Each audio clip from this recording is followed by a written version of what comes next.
Hi everyone, Dr. Bonnet here to welcome you to EDCIT 510.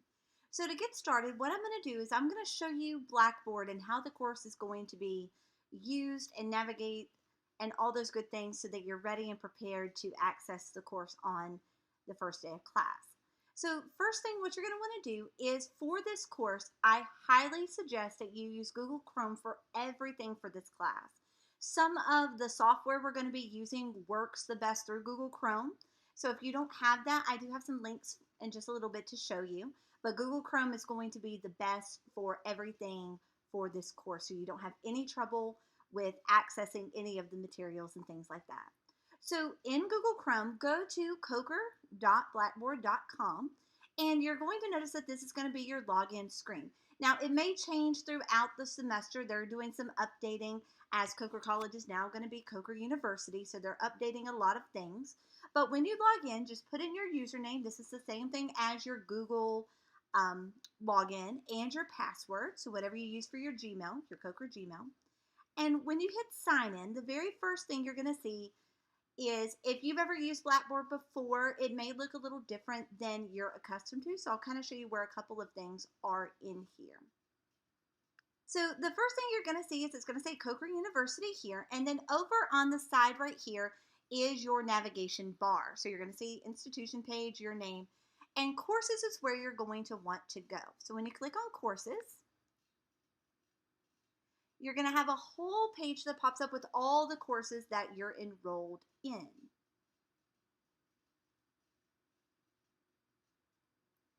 So from here, there's a couple of different things you can do. You can hit the arrows to go back or the arrows to go forward, but I personally use this down arrow right here where it says current courses, and then I can select whichever semester that I am looking at. So I'm going to go to 2019 Graduate Term 1, and our course will pop up right here. So EDCIT 510 right here. So when I click on the course, it's going to come in, and I'm going to flip over into student mode so that you can see exactly what you're going to see as a student. So when you come into the class, the very first thing you're going to see is the announcement page. You will always see this page when you enter in the course. And on the announcement page, it gives you an overview of the course. So this is EDCIT 510 Advanced Human Growth and Developmental Theories. So we're really going to be focusing on the 3 domains of child development: physical, cognitive, and social emotional, in regard to K-12 children, and focusing on their learning process, content area activities, developmentally appropriate practices, and things like that. So the very first thing after that you're going to see is a course introduction video, which is what I'm making right now. So that video will look a little different when you click it. And then you'll see the course syllabus and then all the required materials for this course. Now, don't get overwhelmed with how many materials you see. These are going to be used throughout the course, and some of these do not cost anything at all. So the first 2 things you're really going to need for the course is the textbook, which is Manus, and it's Revell for the Dynamic Child. Now, you do need the version that has the online access card because you're going to be using Pearson Revell for your child simulation. So there's something in the textbook called My Virtual Child, and you're actually going to get to raise your own child from conception all the way up into adolescence. So you really need to access code so that you can raise your child using the Pearson Revell software. Now, like I said, Google Chrome is best used for this class. If you use any other internet-based, it's not going to work with Revell. You're going to have a lot of problems. So again, making sure that you use Google Chrome, it's very, very important to do that. Something else you're going to need is the APA manual so that you can learn how to do APA citations. And this book is going to be required for all your courses in the CIT program. Also, Microsoft Office 365, if you do not have that already, it is a free download for all students and teachers. All you have to do is use your Coker student email address and follow the prompts, and you can download it onto your computer, and you can also use the online cloud version like you do with Google Docs and Google Slides and things like that. Again, Google Chrome is very important, so if you don't already have Google Chrome on your computer, you can download it right here. Pearson Revell Our textbook uses Pearson Revell, so something that you're going to have to do, like I said, is raise a virtual child using this software. And here is your class access. All you got to do is click on that and enroll and follow the prompts. And then Edpuzzle. We're also going to use Edpuzzle in this course. So there's going to be a lot of technology throughout this course that you're going to be able to use with me, but also that you can use with your students. So being CNIT, instructional technology, we're going to use a lot of technology. So Edpuzzle, this is where you're going to be doing your virtual field experiences for this course. And here is the link. You can click on it and you can join the course by following the prompts.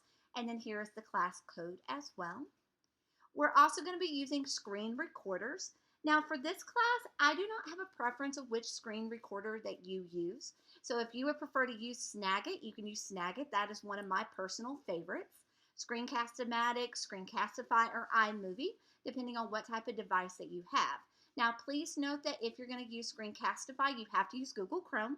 And since our class, like I said, Google Chrome is very important, you can go ahead and use Screencastify. And then if you have a Mac device, you can also use iMovie if you prefer. So just kind of explore those 4 different options and see which one you prefer to use for the class. Maybe one time you want to use Snagit and another time you want to use Screencast-O-Matic or Screencastify. You can vary it up throughout the course, but you will be doing a lot of screen recording and presentations throughout the class. Now, due to us using so many videos, video storage is very, very important as well. So 2 things we're going to be exploring in this class are going to be using Google Drive folders and creating a YouTube channel.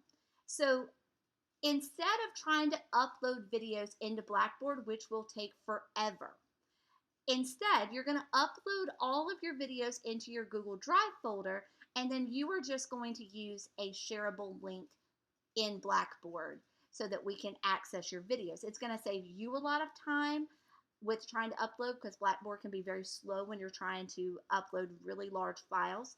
So we're going to make sure that we are using shareable links throughout the course. Same thing with YouTube. You're going to put your videos into your own personal YouTube channel, and then you're just going to share the link, and it's going to be a lot quicker when you're trying to post things and submit things in Blackboard. And there's lots of tutorials here for you to help you, so just use these as you go throughout the course. A couple of other things, of course, you're going to need to use Blackboard. So there's the link there. It's also in your syllabus. And computer shortcuts for Mac and PC. When you're trying to post things, especially into the discussion board in Blackboard, you have to use copy and paste shortcuts or functions. So you can't necessarily right-click, copy paste. You have to use Command V or Control V, depending on what software you have. So use this little link here to kind of learn those different shortcuts of how to copy and paste without right-clicking, because you may have a little bit of trouble with that when you're trying to post and copy and paste into Blackboard. And then down here at the bottom, if you are new to Blackboard, here are some videos for you as well about how to submit assignments, how to post to discussion boards, how to take quizzes, and how to access your grades as well. So the announcement page for this course, again, is just an overview, and it has a lot of useful materials in it that you're going to need throughout the course. So moving on to the next thing that you need to know about Blackboard and how this course is set up, over here on the left-hand side, you're going to see that there is a navigation bar. Now, first thing, if you click on it, sometimes it will disappear. Don't freak out if your menu bar disappears. You can hide it. You can also make it come back. So if it ever disappears, just kind of come over to the side and it will come back. If you ever want to leave the course, this is different than how it used to be with the old Blackboard. All you have to do is click the X, and when you click the X, you'll go back to the courses menu. And then if you want to go back into the course, just click on it and it will come back. So over here on the menu bar, you have 3 sections. You have course materials, you have assignments, and you have Blackboard tools right here. Now, Blackboard tools are just here for you. So if you need to email me or email students, you can use that. Or if you just need help with Blackboard, you can use that as well. The other parts are the parts that I put in there specifically for this course and for you.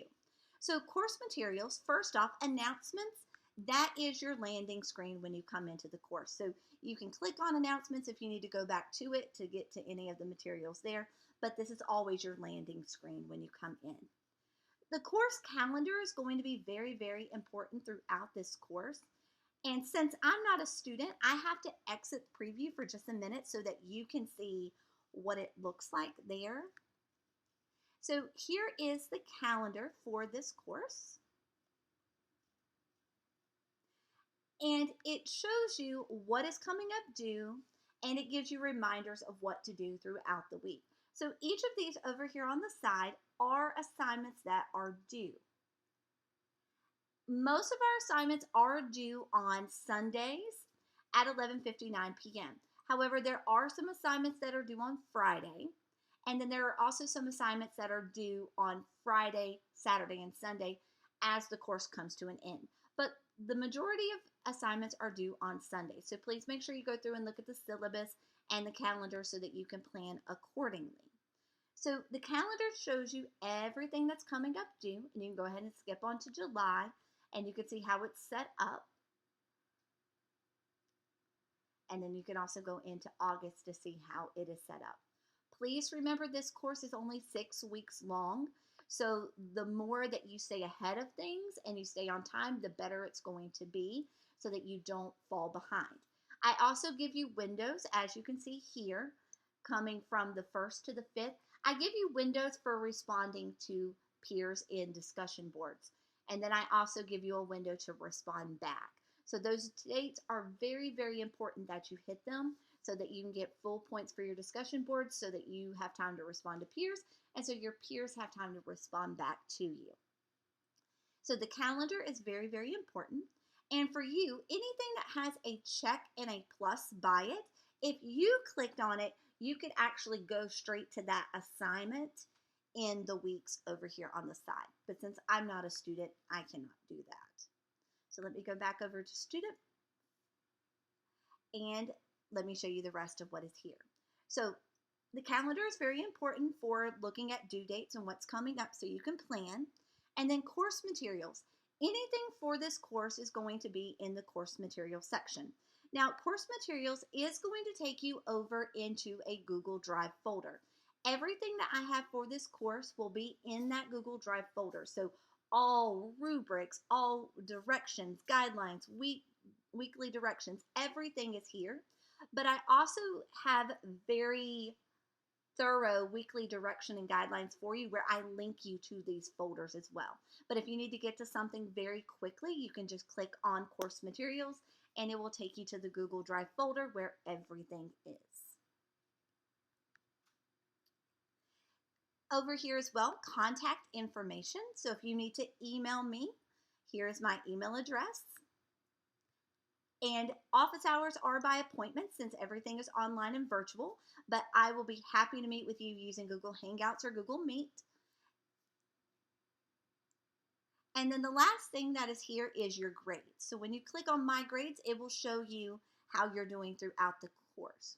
So what I do for grades is I use a point system. So all you have to do is add up your points and then divide it by the total number of points, and you know what your grade is throughout the entire course. So the next thing besides the course materials here over to the side are your assignments. So again, this class is 6 weeks. So since it is 6 weeks, it's broken up into those categories over here to the side, and then you're going to notice discussion board. Discussion board's just there if you want to click that button and go really quickly to the discussion board, and you can go and you can scroll through all of these different posts. But again, week by week, I give you very clear directions on what to go, but you can always click on discussion board as well to get there a little quicker, especially if you just need to respond to Who Am I discussion board post. You can click on discussion board, and then you can click on Who Am I discussion board here, and it will take you right into the feed. And here you can see my example is there. So let's go through and kind of do a mock week of what that would look like. So over here, week 1, the first thing you're going to notice is it says week 1 directions and guidelines. Make sure that every week you look at the weekly directions and guidelines. That is going to give you a thorough overview of everything that we're going to be covering for the week, what is due, and where you are to submit your assignments. So if we click on week 1 here, it's going to take you straight to that document. And for instance, week 1 here. So we're going to be focusing on the understanding our development in regard to the 3 domains. And we're going to begin to look at human development in general and what those domains are. So right here, under here, it says what to do for week 1, and it tells you what the due date is for these assignments. So everything for week 1 is due on Sunday, June 30th by 11:59 p.m., for example. Now, course overview. So you would do your pre-program survey. You're going to complete that by using this Google form right here. You're going to read the syllabus. So when you click on the syllabus, it's going to take you to the syllabus. So there's lots of hyperlinks and things embedded in the weekly directions and guidelines. So you don't have to go searching for these materials. It's going to take you to it. So then you can click on the syllabus to read it, which is right there. So going back over here, Pearson Reveal Setup. So you're going to view the setup directions. So you can click on that and it will take you to it.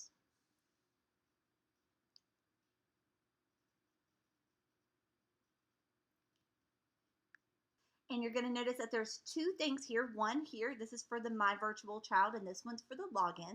So you would just click on the document and follow the directions on how to join the class. So here are the directions for that. And if you scroll down, you'll see all the materials here that you need so that you can join the course. Shows you exactly what to do. So again, I try to keep it very simple and very streamlined so that you can find everything really quickly through the weekly directions and guidelines.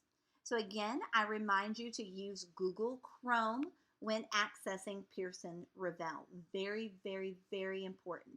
If you do not use Google Chrome, you will have trouble. You will not be able to do your virtual simulation with your My Virtual Child. So the very first thing I'm going to ask you if you have any trouble is, are you using Google Chrome? So if you do that on your own, you will have no trouble with your virtual child simulation and using Pearson Reveal. Right here, these are the directions for the Pearson Reveal textbook readings and PowerPoints.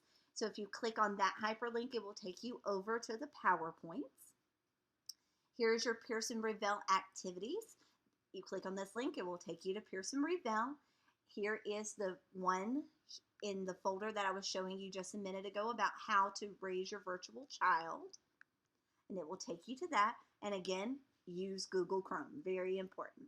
So the thinking about your virtual child journal prompts. So after you create your virtual child and do the first part, then you're going to go and answer these journal prompts about that. And if you click on that link, it will take you over to the folder where the journal prompts are located. From there, you would just have to go to your part 1 and then just scroll down until you get to what you need. Just follow the directions and everything is there for you. So the My Virtual Child discussion board is here. You have to do this after you do your virtual child simulation and your journal prompts.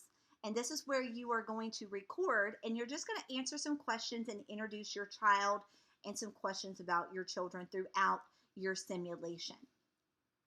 And you just click on the link and it will take you to the folder. Same thing for the Who Am I project here. Just click on the link, it will take you to the directions, to the rubrics and everything. Here again are links to Snagit, Screencast-O-Matic because you are going to record it.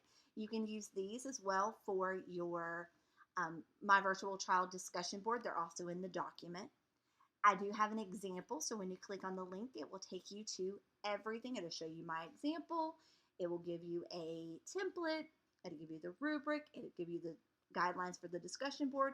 Everything is in the folders, and everything is linked in the weekly directions and guidelines. Same thing for the discussion board here. Now down here at the bottom, This is just a reminder of all the assignments that were due and just reminding you where you were to submit your work. So using Google Forms, you are to do the pre-programmed survey. Pearson Revel, you're going to do these steps. In the Blackboard assignment folder, you're going to do these. And in the Blackboard discussion board, you're going to do these. And then there's a preview for the next week. So that is the weekly directions and guidelines. And as you can see under here, you have a folder for each of these. So here you have Pearson Revel. So when you click here, it's going to show you the assignments. It's going to tell you, here's your link to go here and what to do.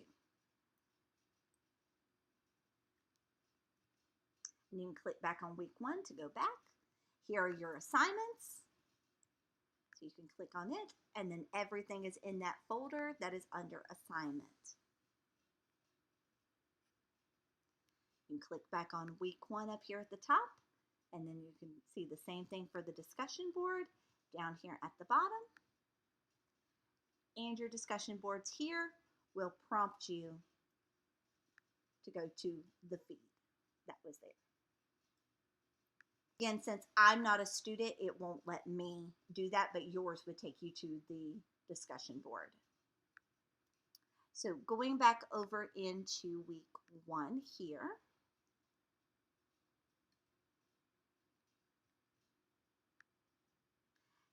This is how all of the weeks are set up pretty much, depending on what week. There are some weeks where you're going to have another folder that says Ed Puzzle Virtual Field Experience, and it will give you everything that you need in that folder. Same thing for anytime you need to respond back to peers, there'll be another folder for that, and I'll show you in just a second. But there's going to be a folder for each of the assignments that you have, and it's going to mimic what is in that weekly directions and guidelines. So let me show you week 2 so you kind of have an idea of some of the extra things that you may see. So example here, again, at the very beginning, you're going to see the weekly directions and guidelines for the week. Anytime you have a discussion board peer response, it's going to prompt you. It's also going to remind you. So here's an example of when something's due on a Friday and then another part is due on a Sunday, to give that window so that you have time to respond and your peers have time to respond back to you. Pearson Revel assignments, and then here's an example of what the Ed Puzzle Virtual Field Experience would look like, reminding you what to do. And when you click on it, you're going to notice that it says complete the Ed Puzzle Virtual Field Experience in Ed Puzzle. Here's the link to it. So all you got to do is click the link and it will take you to it. And then it says there is not anything to submit to Blackboard. This Ed Puzzle Virtual Field Experience will be graded via Ed Puzzle. So I will look for your assignment in Ed Puzzle, and then I will import it into Blackboard. And all you have to do is click on the link, and it will take you to your Ed Puzzle.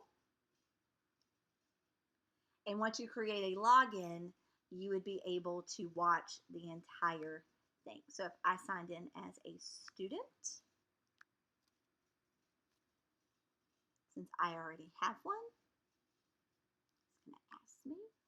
And you can do this through your Google as well. And now it will let me do my assignment. So here you can notice I'm now in the class, and then I can hit show all, and it will show all of the Ed Puzzle videos that I have, and I can sort it by date here. So then I can just click on the one that I need to complete. And now I can watch the video and answer the question. So anytime there's a little raindrop right here, that's where a question will be asked about a specific part in the video. So going back over into Blackboard here for just a second, this is just a really quick overview of everything and how everything is set up. Again, if you have any issues with finding things or not knowing how to submit an assignment or anything like that, I am happy to help. All you have to do is let me know if you have any questions. And of course, make sure that you give me at least 24 hours to respond to any questions that you may have. Now, before I let you go, the very last thing I'm going to do is I'm going to go back over into week 1 for just a minute, and I'm going to kind of show you about Pearson Revel really quickly so that you kind of have an idea of what that looks like and the expectations for that type of assignment. The textbook that we're using for this course is called The Dynamic Child, and it's by Manus. And Manus has a really nice simulation in his textbook that we're going to do. So you're going to be raising your own child. And that is what the Pearson Revell program is all about. It's where you're going to be raising your own virtual child. So some of you may be gaining another child, and some of you, this will be your first child that you will be raising from birth to adolescence. So it's going to get a lot of fun when you get to adolescence because they get a little snarky in their simulation. Now, I personally have the hard copy of the textbook, but you do not have to have the hard copy of the textbook. Everything for Pearson Revell is in there. So the textbook is actually in the Pearson Revell program as well, along with your virtual child simulation. So to access that, all you have to do is come over and follow the directions, which are in week 1. So in week 1, there are some directions. You can also access it from the first page as well. And you would just go to your setup directions, and it will take you to where you need to go. So again, a big reminder, make sure that you use Google Chrome. You will most likely experience problems if you don't. So again, I highly recommend that you use it. So if you need to download it, you can. So the first thing you have to do is you have to create a login. Once you create a login, you would just go to Student, and you would register or sign in depending on what you've done. To register, what you would do is you would follow the directions here, making it one step easier for you. You can come down and you can click on this link. And this link takes you to the course. If you haven't set up a login, you could do it there. If you have, then you could just click in and go. So I've already created a login, so I'm just going to sign in. And it would be helpful to put in a phone number just in case you need. So just in case you need, especially if you forget information,